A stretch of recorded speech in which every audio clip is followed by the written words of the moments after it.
come what may, I'm headed down the right path. I feel so brave, my head held high and I'm showing class. Dreams ignited, every day I truly give my best. I'm thriving excitedly to be the very best version of myself. I'm so bold and I'm so brilliant. I feel amazing, I feel so resilient. I'm so bold and I'm so brilliant. I feel so amazing, I feel so resilient.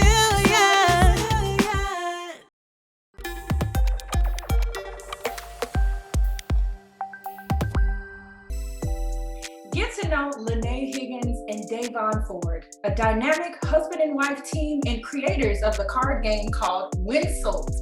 Today, we'll be discussing ways this game can keep relationships exciting during the pandemic. Lynnae and Davon, welcome to the Chundria show. How are you today? Great. Thank you for having us. Thank you.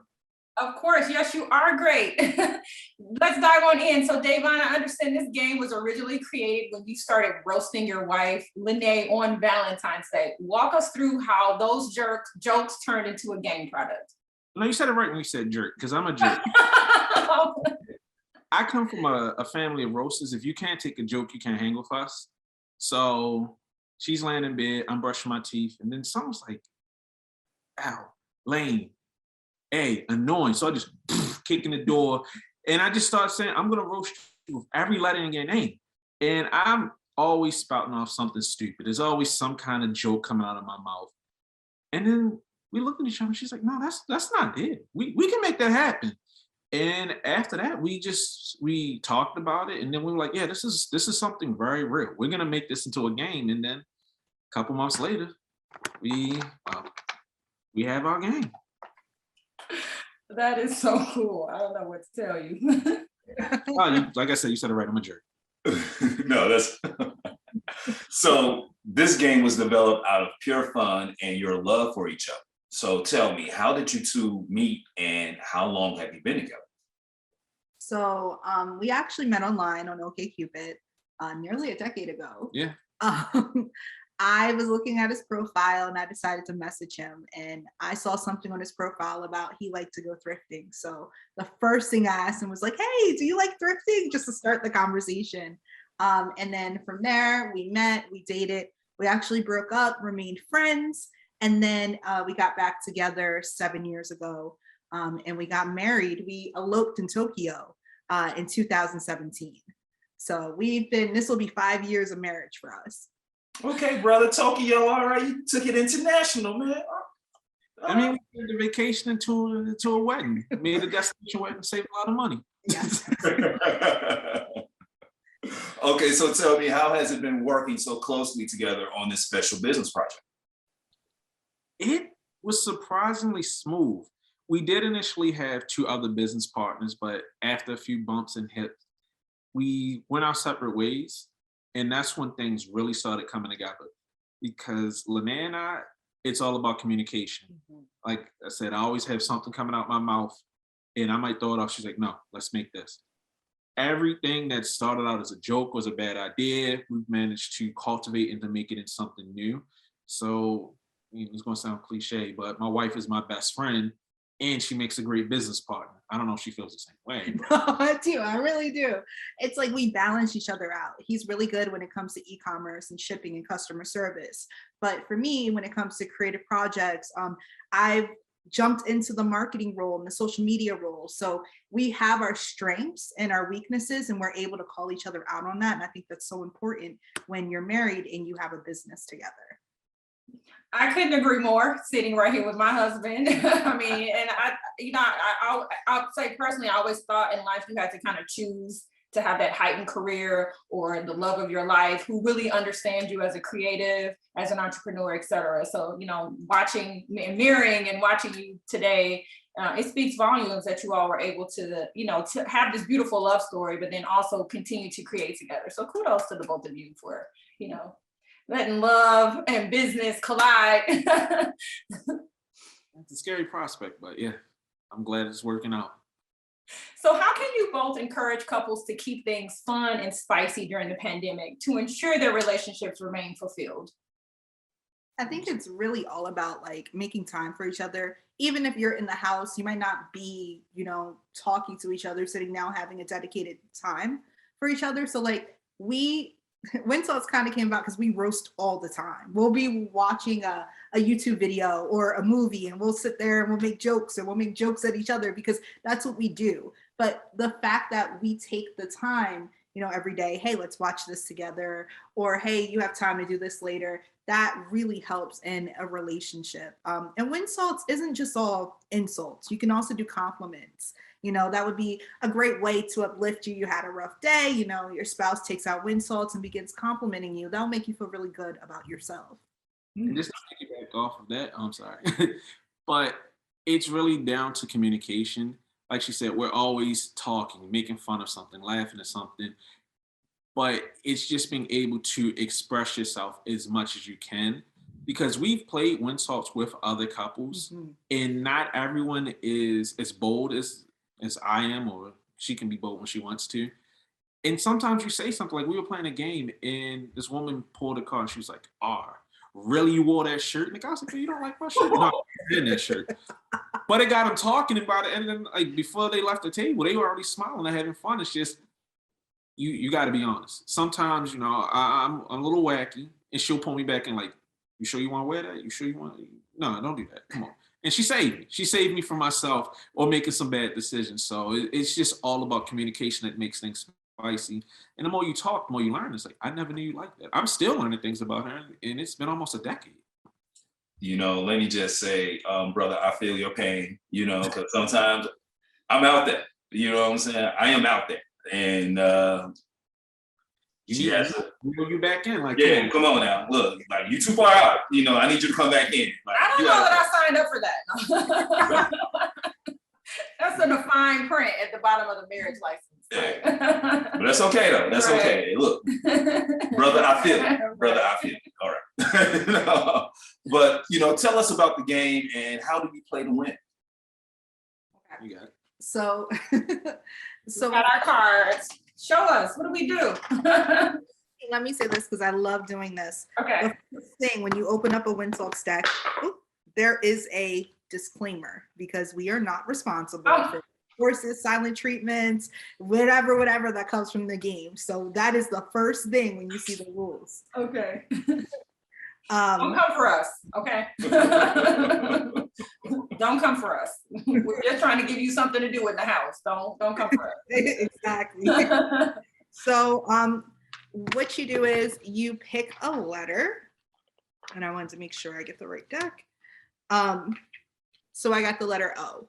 Okay. So you put a timer for 45 seconds, and I come up with as many insults, or you can play with compliments. Let's start in 45 seconds. So if it's like the compliment, the roast has to start with an O? It has to start with an O. So give me an example. Come, you all demonstrate, then we're gonna try it. Let me see. Oh, come on, Davon. You're the king of roast, right? Let's go. Let me see it. Obese. Oh, you're just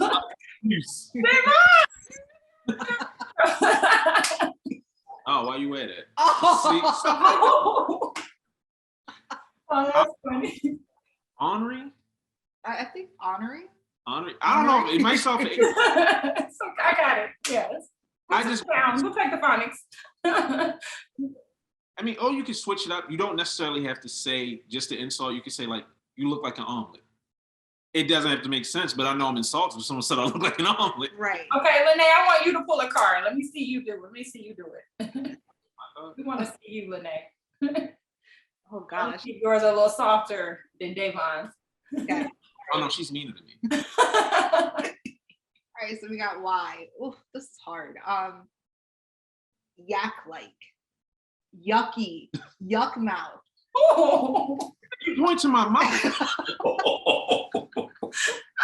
Okay. It's fun to just watch you all roast each other. All right. Okay. With the mouth. All right. So, okay, I have the letter H. So I may start by saying hot in his damn house or something like But that. it has to be me though. It can be sometimes like what Oh, we so find. you can kind of pimp it out. You can change it up. Okay. I think that someone had the best description of this game because when you play around, you only have 45 seconds. So you might Oh, out roasting someone specifically. You might be trying to get as many points as you can. So you're just thinking about things. So it's not necessarily mean spirited. It's more so just trying to play to win. okay. Okay, I Don't got let me, you. I want to pull. Okay, you go ahead. I'm gonna pull because we joke a lot. We play a lot, and Roast, yes. Davon, we're here, brother. We are here. Come on now. Come on. Okay, I want to know. I don't want this one. Sorry. Come on now. You just gotta pick the card. Okay. All right, I got S. Okay. With your referee shirt. with your scoop ball head. Okay. All right. All right.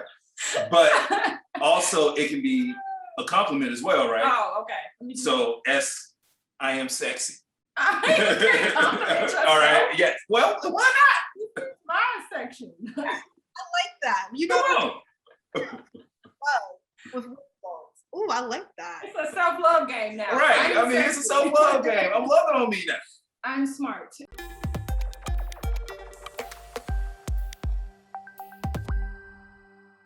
Get to know Oludara Adeeyo. She's a dynamic psychotherapist, a psychiatric social worker, and the author of Self-Care for Black Women.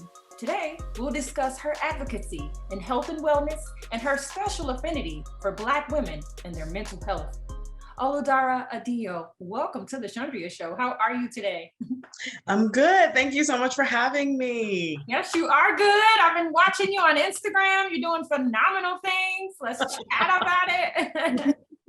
So let's get started. So as a psychotherapist, you're also a psychiatric social worker. God bless you. Tell me about the defining moment or experience that inspired you to write Self-Care for Black Women, 150 Ways to Radically Accept and Prioritize Your Mind, Body, and Soul.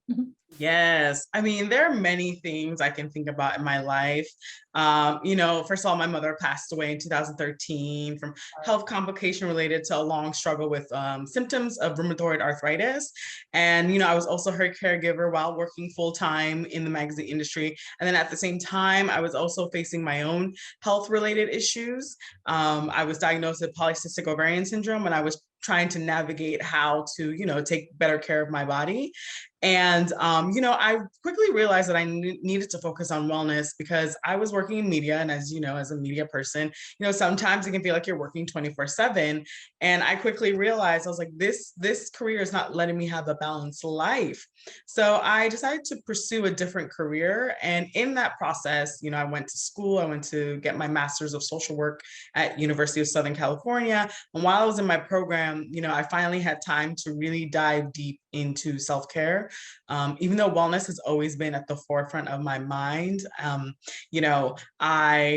because I was in my program, it really gave me that space to practice self-care.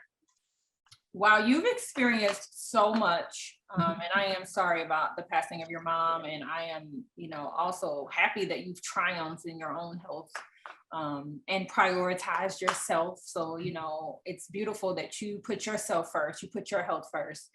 And then now look at you. What inspired you to lead the charge or ignite this special mission? I know you've experienced your own thing, but it's one thing to go through something, it's another to lead the pack and say, come on, we're all gonna focus on healthcare, not just me. It's your life, but you decided to advocate for others. Tell me about that. I mean, I saw a pattern. I saw the pattern in my mom. I saw the pattern in my friend group. I saw just the pattern in society. I just really realized that like a lot of Black women, like we don't put ourselves first. Society puts a lot of pressure on us to look a certain way, act a certain way. And a lot of Black women are just not allowed to exist. We're not allowed to just be ourselves and, move a certain way. There are people have preconceived notions about, who we are as people, and that can really impact us. And also I've experienced microaggressions growing up, and I grew up in mostly white spaces, and you don't realize how much things like microaggressions impact your wellness until you're kind of out of those spaces.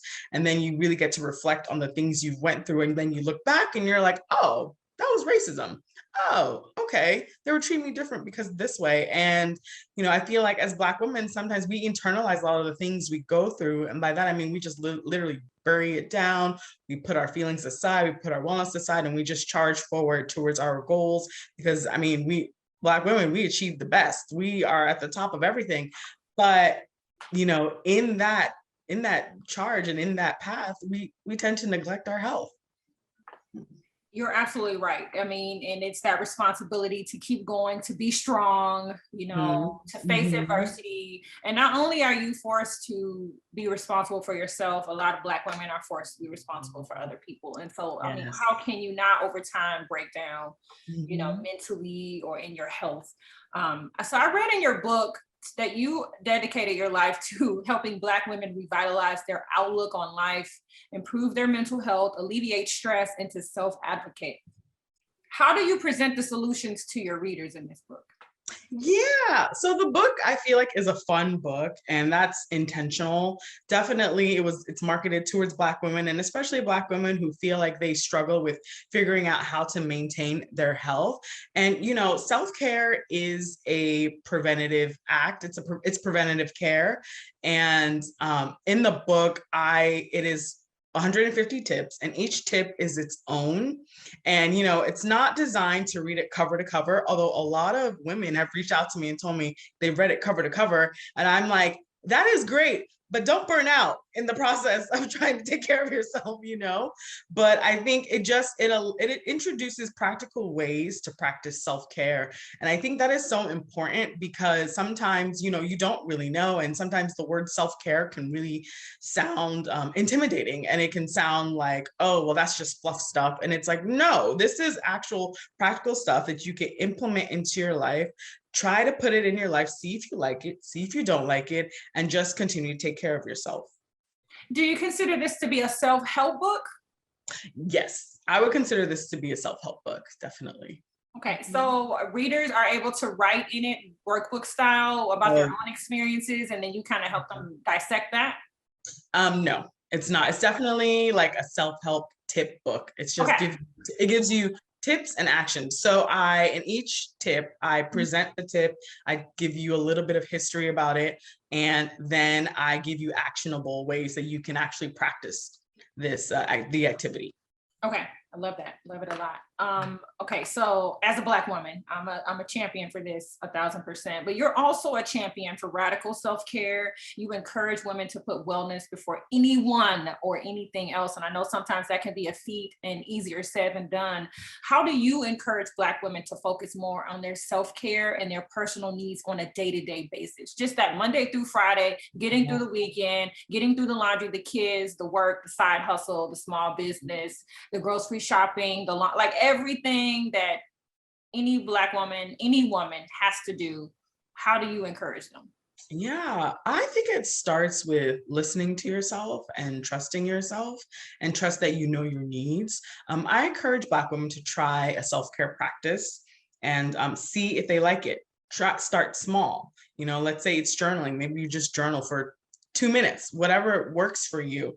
And it's also about giving yourself the space to figure out what works for you, because, someone could say journaling is absolutely, life-changing for them. And someone else could say, no, that doesn't really work for me. I prefer, spending 10 minutes in the sun or, in other ways. But I feel like it's important to start small and, see how it works for you, and also assess, how you're feeling throughout the process.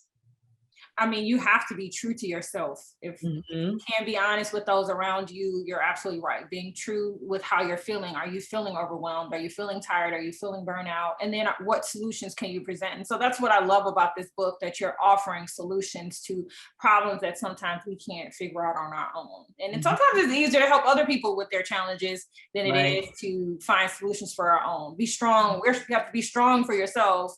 But then you're there when other people are falling apart. So it's kind of funny that it's like that.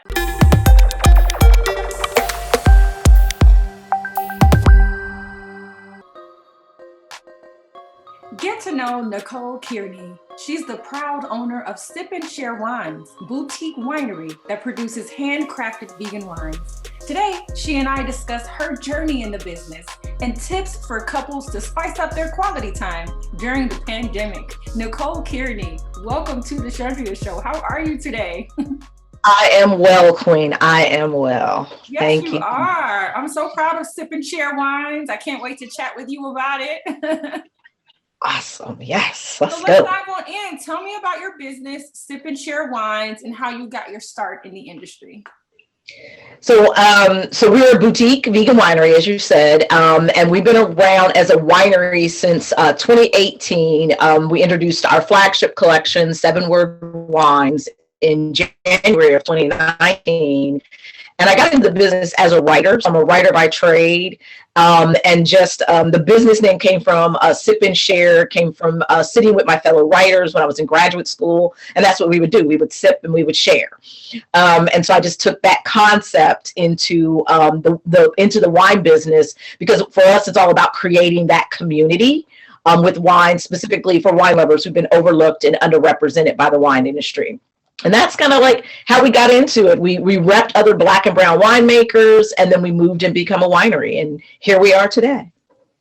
Oh, I love that. That is absolutely fantastic. And definitely kudos to you. So I read that there are less than 1% of Black female wine vintners in the industry. Tell me how it feels to represent the Black community and pave the way for others in the industry. So 1% of all winemakers are Black, and 0.1% are Black women. So I stand on the shoulders of some awesome, great women. And so I'm kind of in that, I call like I'm the second wave of Black women winemakers. And for me, I'm holding the door open to anyone who wants to get in, because so much knowledge and information was shared with me and is still shared with me daily by these fantastic women. And I just want to share that with other people. So I consider it an honor and a blessing to be able to be a part of this small group of people, but want to see it grow so that we are considered the norm versus the exception right now. How do you even get started in the wine industry? Like, what are some tips or tricks or the trade? What is something you wish you knew when you were starting the business that you now know? Ooh, I wish I knew not to start with 7 wine. I wish I would have just started with 2.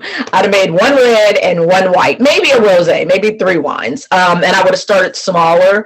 But I would tell everybody, figure out what the rules are in your home state, because every state has a different set of laws around, like if you want to start a winery, every state has a different set of laws. If you want to get into distribution, just anything around alcohol, check with your state, and then to figure out if you're going to actually make the wine yourselves. We do all our own production, but you can also have other people make your wine for you. So figure out kind of what path you want to be in, and then what is your ultimate goal? Like, who are you selling to? And how are you going to reach those individuals? Some people want to be like on every Walmart shelf. We're small. We're not a Walmart producing business, but we want to be on smaller boutique shelves, like boutique wineries, boutique wine shops. So just kind of know where you want to go and reach out and ask for help. I tell people, reach out and ask, because folks will help you and give you guidance. Awesome. Well, now what goes on at these Sip and Share wine tastings? Walk us through. Let us live vicariously through you. What is it like at a Sip and Share wine tasting? We call them sip experiences, and we do them virtual because we don't have a tasting room at this time. So we're a production only winery, and then we travel around the country pouring for the people. But every month we do a virtual sip experience. So folks log on, we ship them the wine, and it's a different set of wines every month, and it's a different theme sip experience. So like the February one is Sip and Self-Worth. And so we will have a guest come on, and they're going to guide us through some self-worth exercises. And then then the wine is pairing with those. And so we're going to talk about the wine. We talk about how the wine is made. We talk about pairing opportunities. Again, we're going to talk about self-worth tips, and we just have a lot of fun. So it's about having fun. We give people a lot of wine education in small bites that are easily digestible, but it's about that community. So by the time you get done, you have those 20, 30 people who have logged on, maybe didn't know each other, have made fast friends, making sure, okay, make sure I got your information. They're exchanging, social platform information. And so we created that new community of people who who now are joining the wine world and get a broader taste of different wine that they may or may not have been like, this is a wine my palate likes at the beginning of the journey. It really feels like a really magical experience to be able to do so many things, to taste the wines, to meet a new friend, to network, to get out of the house, especially during this time. You're looking for those social interactions. So I really appreciate that you've put something so special together that people can come and be inspired and empowered, grab a new friend, or, whatever your personal interests are. You could do everything under one roof, and also learn about different wines as well, because I feel like I'm not as experienced about wine as I would like to be. And so, it's those teachable moments that you have as well. So congratulations on creating such a beautiful brand, a beautiful business. Let's dive on into how you can help couples out here. Yes. In your opinion, while asking this, in your opinion, why is it important for couples to spice up their love lives during the global pandemic? So we know that we've spent a lot of time, most of us, with our partners, especially those folks who have been working from home. So you're seeing the person. A lot of folks have just regressed to just being like, I'm going to be in sweatpants and maybe, the cute top. And so now we're just seeing each other in that. And so I think we got to take a moment to remember, okay, we don't have the typical out date nights, but create those moments in that house. So figure out, okay, we're going to cook a meal together. And with that meal, we're going to pair it with some wine. So we're going to sip. Again, here's that sip and share. We're going to put the children down and maybe watch 2 episodes of something we wanted to watch on Netflix together. So you've got to keep it spicy, and then just do interesting, fun things. Find that hobby that your partner has, either one of you have that you were like, you were iffy about, and like, okay, at least try to, get some interest in it. Maybe it's like, the paint by numbers, or it's a video game. And so you kind of learn that. But I think now, since we're in such close quarters and we're spending so much time together, we've got to keep it spicy. Or, just jump on them on the bed when they're laying on the bed watching, watching the TV, on their phone. Just jump on them and be like, hey, let's make some magic happen. That's where the magic is, right? Yeah. Impromptu. Yes. How can you personally encourage couples to explore wine tastings as an activity together during the pandemic and beyond? Yes, so I say that's super fun because you can jump on a virtual, and we have a lot of partners, but the men are usually like off screen, but you can hear them giving their, you give them their feedback, so it's super funny. Now more men are like, okay, I'm going to join because there's other men on the screen. But yeah, tasting the wine together, like, what do you think? What is this, what does this like bring up to you? Like, tell us what kind of flowers does it remind you of, and so then men can hear like, oh, they like this kind of flower. Or from women, they can hear a scent. So it's like, oh, maybe he smelled this scent. Maybe that will be a nice scent on him. So it's really, you can make it a very sensual activity, even though there's a lot of people around, but really just focusing on the 2 of you. Come with me, I'm headed down the right path. I feel so brave, my head held high and I'm showing class. Dreams ignited.